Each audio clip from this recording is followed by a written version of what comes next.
أهلا بكم مشاهدينا الكرام. معكم مختار ندى من قناة الأولى، كابتن مختار ندى للقوى البدنية وكمال وبناء الأجسام.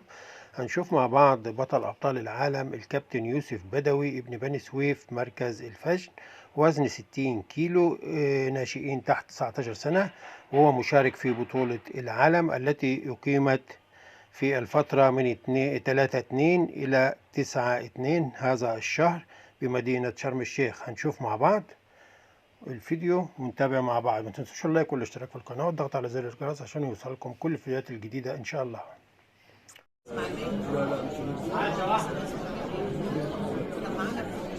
عشان بدوي الله اكبر بطل يلا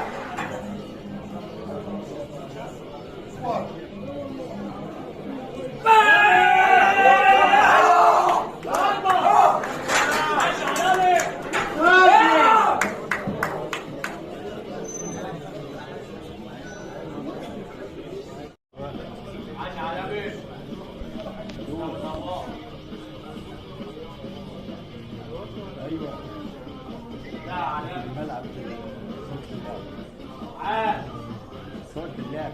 لا صوت اللعب.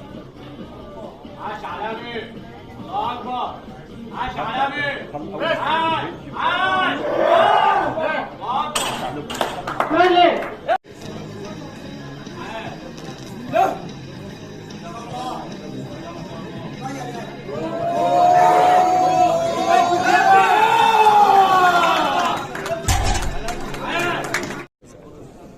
يوسف بدوي.